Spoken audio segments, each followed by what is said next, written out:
এই পৃথিবীর জমিনে আমরা কেউ চিরদিন থাকব না, এতে কোনো সন্দেহ নাই। দুনিয়ার জমিন ছাড়ার পরে আমাদের সামনে অপেক্ষা করছে আলমে বরজখ, কবরের জগৎ।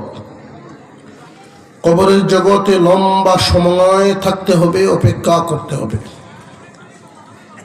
তারপরে হাসরের ময়দানে আল্লাহর সামনে দাঁড়াতে হবে, হিসাব নিকাশ হবে।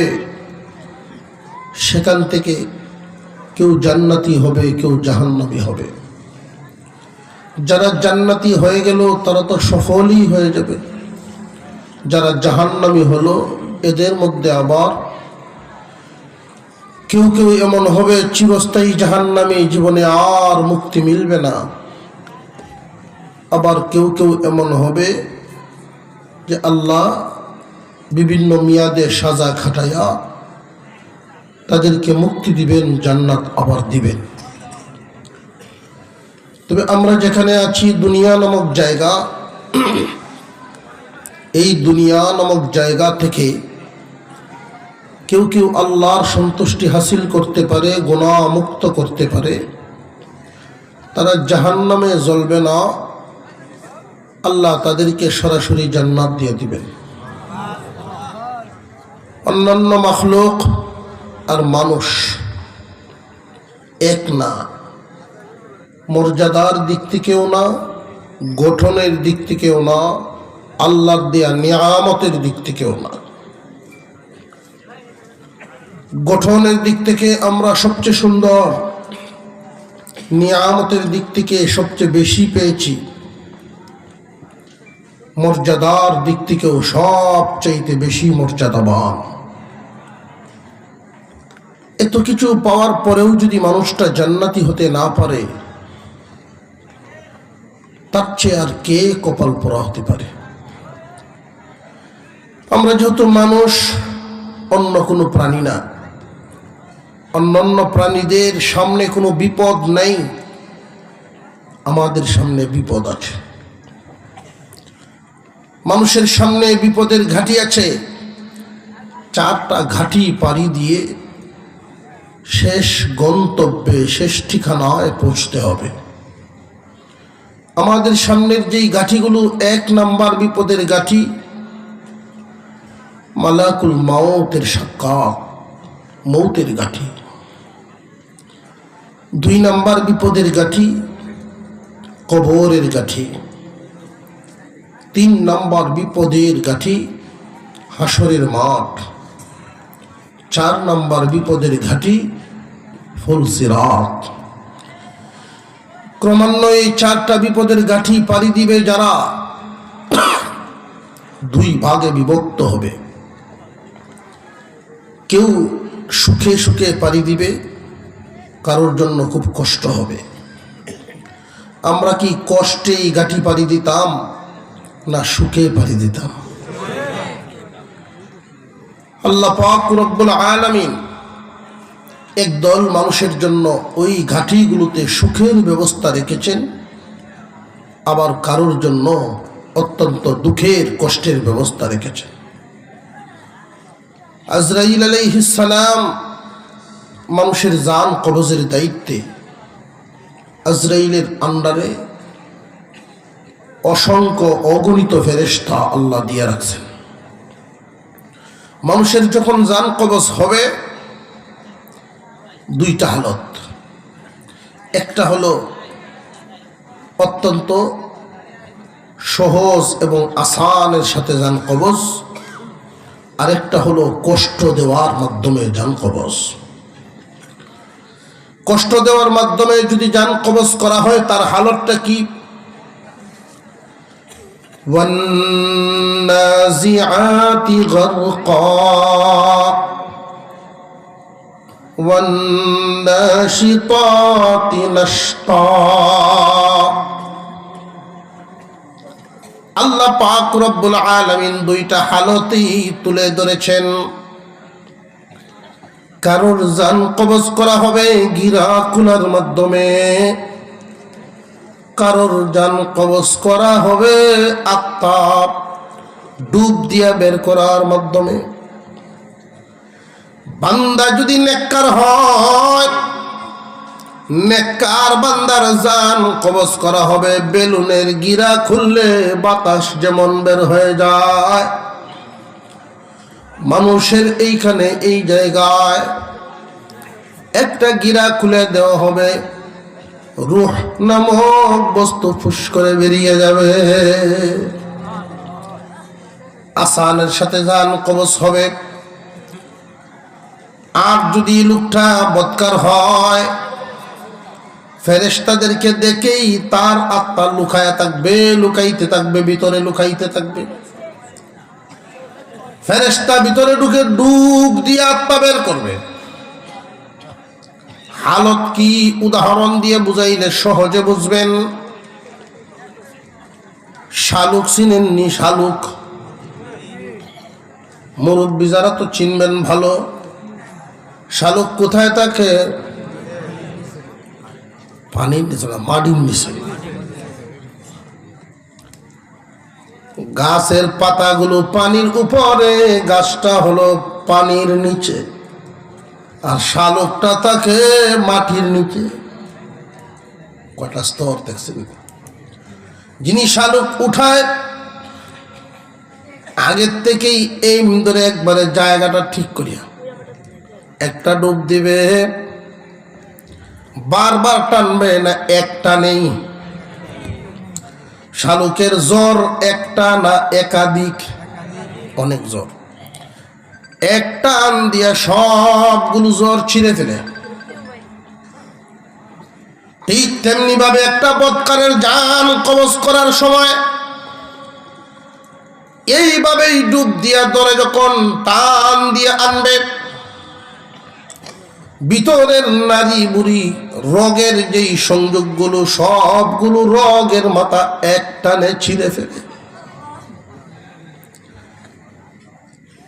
আর যদি নেককারের মরণ হয় খুব আরাম। নেককারের কাছে ফেরেশতার সুরত হয় একরকম, বদকারের কাছে আর একরকম।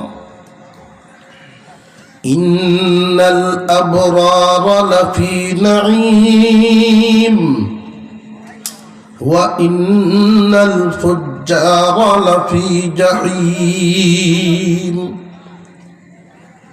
মানুষটা যদি হয় নেককার, আল্লাহর পক্ষ থেকে মালাকুল মাউত আজরাইলের আন্ডারে অসংখ্য অগণিত ফেরেশতা খাদেম দেওয়া আছে। 500 ফেরেশতা পাঠায় দিবেন জান কবজ করার জন্য। এই ফেরেশতারা আসবে সুশ্রী সুন্দর চেহারার অধিকারী, নৌজওয়ান সাদা পোশাক পরিহিত। এক একজনের হাতে, এক হাতে জান্নাতি রুমাল, আর এক হাতে থাকবে সুগন্ধি আতর। 500 ফেরেশতা একজনের সুগ্রানের সাথে, আতরদানির সাথে আরেকটার মিল নেই। এই বাহিনী দেখে জান্নাতি বান্দা মুস্কি মুস্কি হাসবে, খুশি হবে।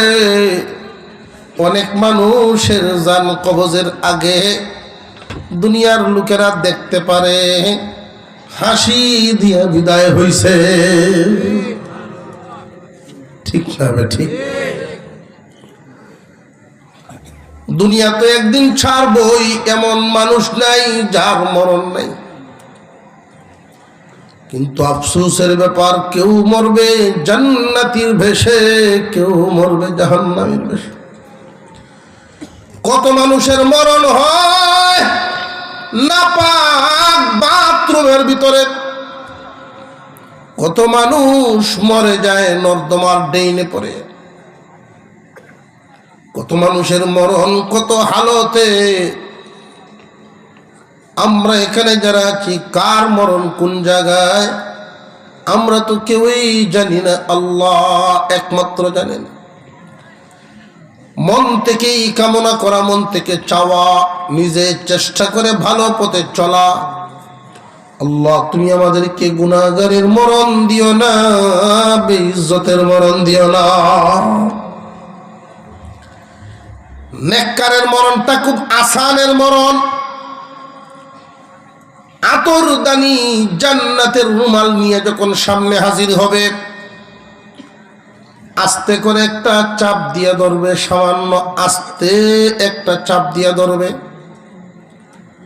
বেলুনের গিরা যদি কেউ খুলতে হয়, চাপ না দিয়া খুলতে পারবে না, ঠিক না বেঠিক? গিরা দেওয়ার সাথে সাথে গিরাটা দেখবেন বেলুনের ভিতরে ঢুকে যায়। এটা বের করতে হলে একটু দূর থেকে চাপ দিয়ে এই গিরাটা খুলতে হবে। এই হালকা চাপটাই মনে হবে উহুদ পাহাড় রাইখা দেওয়া আছে। গুনাহগার আর নেককার খুব সাবধান। আল্লাহ পাক রব্বুল আলামিন আমাদেরকে গুনাহ মুক্ত হয়ে বিদায় নেওয়ার ব্যবস্থা রেখেছেন। গুনাহ তো হয়েই যায়, কুল্লু বানি আদম খাত্তাউন খৈরুল খাত্তাইন আত-তাওয়াবুন। যে ব্যক্তি তওবাকারী হয়, তওবা করে বেশি বেশি, আল্লাহর পছন্দের বান্দা হয়ে যায়। আল্লাহ চান বান্দারে গুনাহগুলো মুক্ত করে তারপরে দুনিয়া ছাড়ো। গুনাহ নামক ময়লা নিয়ে আসবা না। দুনিয়ার মসজিদের ভিতরে, আল্লাহর ঘর, ওই মসজিদের ভিতরেই তো নাপাকি নিয়ে ঢুকা যায় না, ঠিক না বেটি? তাহলে গুনাহ নামক ময়লা নিয়ে জান্নাতে কেমনে ঢুকবা? আল্লাহ পাক রব্বুল আলামিনের দয়া, এই দুনিয়ার জমিন থেকে অনেক মানুষ তার জিন্দেগীর গুনাহ যদি মাফ করায় যেতে পারে, সরাসরি জান্নাত। তওবার পরিমাণ বেশি বেশি করে তওবা করা।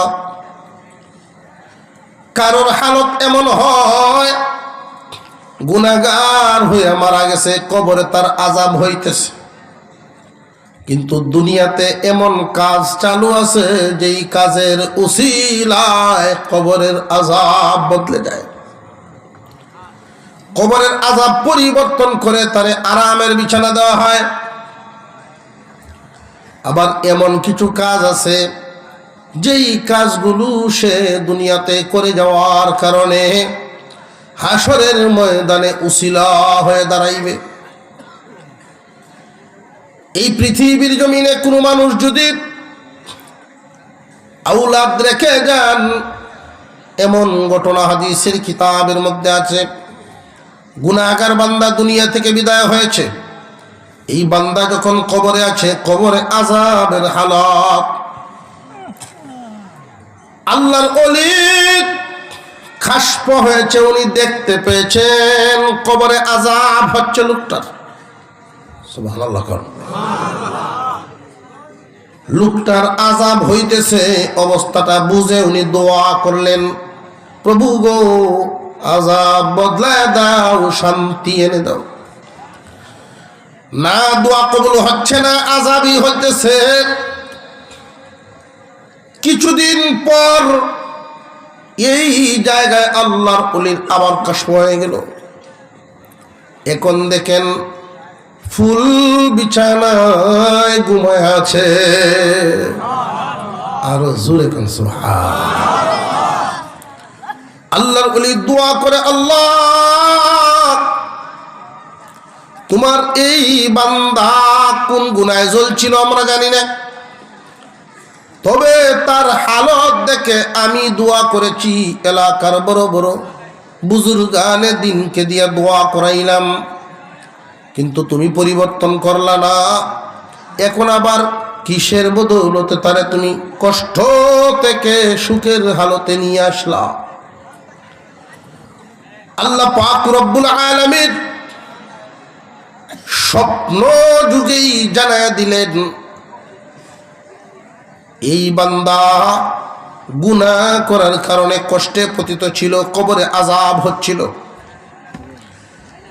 তার একটা সন্তান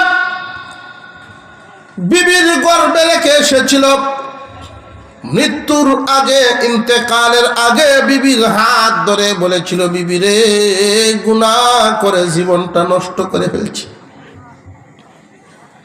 বাঁচব না তো বুঝতেই পারছি, তোমার কাছে একটা ওসিয়ত করে যাই, তোমার গর্ভে যে আমার সন্তান, ছেলে হোক আর মেয়ে হোক, এই সন্তানটাকে আল্লাহর কিতাব পড়ায়,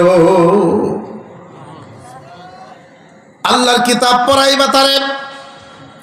ওসিয়ত করলাম, ওসিয়ত করে চলে গেছেন। কবরে তার আযাব হচ্ছে।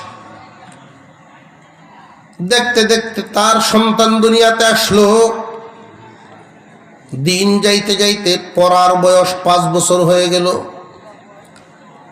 বাচ্চার মা হাতে ধরে ধরে তার নিয়ে মক্তবে ভর্তি করে দিছে। তার রেখে আসা সেই সন্তান আমি আল্লাহর নাম ধরে ডাক দিছে। এই সন্তান যখন পড়া শুরু করছে, বিসমিল্লাহির রহমানির রহিম, এ ওলি আমার, এ আমার বান্দা শুনো, এই বাচ্চার শিশুর জবানে আমি আল্লাহকে রহমান রহিম দুইটা নাম উচ্চারণ করে ডাক দিয়েছে। এবার বলো দেখি এই শিশুর বাবারে আমি কেমনে আযাব দেই? তার উসিলায় আমি তাকে মাফ করে দিচ্ছি। আর জোরে কোন সুবহান। কোন কোন মানুষ হাসরের ময়দানে মাপ পাবে। হাসরের ময়দানে আল্লাহর দয়া হবে। দুনিয়ার জমিনে দেখবেন সচরাচর একটা নিয়ম আমরা দেখতে পাই, বাবা যদি সন্তানের প্রতি কোনো কারণে খুব রেগে যান, রাগের চোটে বাড়ি থেকে বের করে দেন, যা আমার বাড়িতে তোর কোনো জায়গা নাই। বাবা সন্তানকে বাড়ির থেকে যদিও বের করে দেন, কোথায় যায়, কার ঘরে যায়, আবার লোক মারফতে চোখ রাখে, খবর রাখে। বুক ভরা দয়া মায়ের কারণে বাবার অন্তরে সন্তানের দয়া। রাত যদি হয়, বিছানায় এসেও বাবা তো রাগে তারে ধমক দিয়ে বাড়ি থেকে বের করে দিছেন। মারে কয়, আমি না হয় রাগ করে বাড়ির থেকে বের করে দিছিলাম, তুমি তো তার মা, তুমি তার ডাক দিয়ে 4টে খাওয়াই লাইতা, তুমি যদি কয়টা খাবার খাওয়ায় ফেলতা আমি কি বাধা দিলাম না? চাচাদেরকে ডাক দিয়ে কয়, আমি না হয় বাপ শাসন করেছি, বাড়ি থেকে বের করে দিছি, তোরা তো চাচা আসলে আইতে নিয়ে আইসা একটু সুপারিশ করে বলতে, তবু তো আমার ভূত আমার ঘরে ভূত। এই মানুষগুলোরে আল্লাহ বানাইছেন বড় আদর করে, নিজ কুদরতি হাত লাগায় বানাইছেন। কিয়ামতের দিন হাসরের মাঠে যখন কষ্টে পড়ে যাবে গুনার কারণে, হাফেজ আলেমদেরকে আল্লাহ পাক রব্বুল আলামিন সুপারিশের সুযোগ করে দিবেন। আমার বান্দায় গুনাহ করছে বিদায় আমি তারে কঠিন সাজা দিচ্ছি। তোমরা তো হাফেজ আলেম, তার পক্ষ হইয়া তোমরা 2 কথা সুপারিশ আমার কাছে করতে। হাফেজ আলেমদের সুপারিশের বদৌলতে আমি এদেরকে মাফ করে দিব। আমি এমন মহিলাও দেখেছি, লজিং খাওয়ায় রক্তের কোনো সম্পর্ক নাই, আত্মীয়ও লাগে না, এরপরেও খানা খাওয়ায় 3 বার সময় মতো নিজের সন্তানদেরকে যেইভাবে খাওয়ায় তারে ওইভাবে খানা দেয়।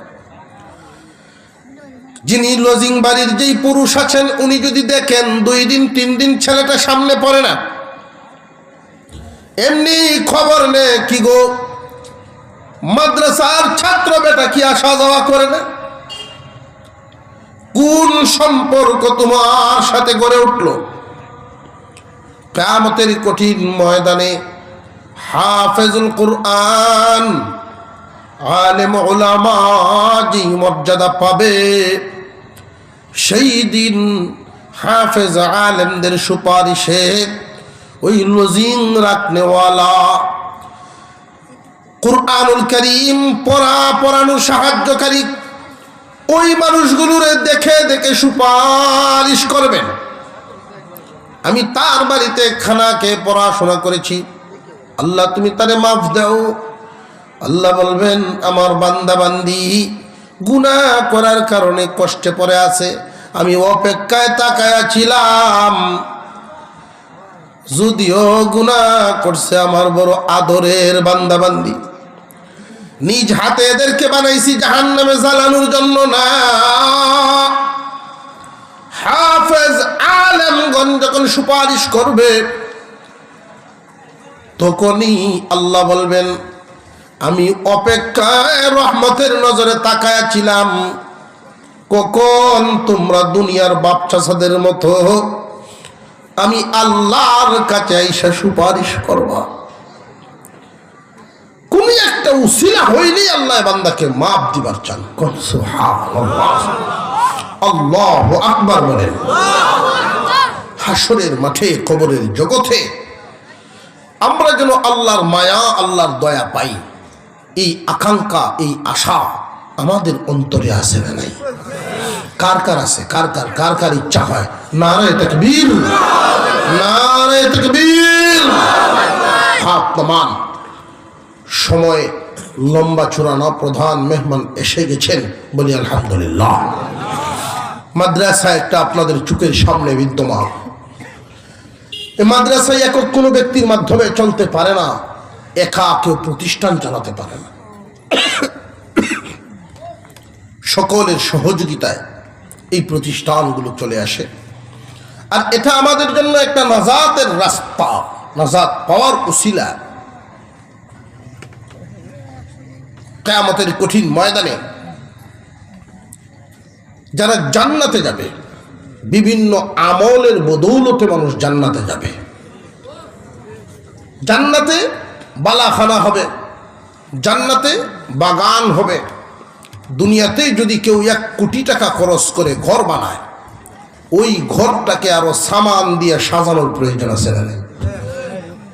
সামান পাবে কই? জান্নাতের ভিতরে বাজার থাকবে, তবে বাজারের কোনো দোকানদার নেই, বাজারে দোকানদার থাকবে না।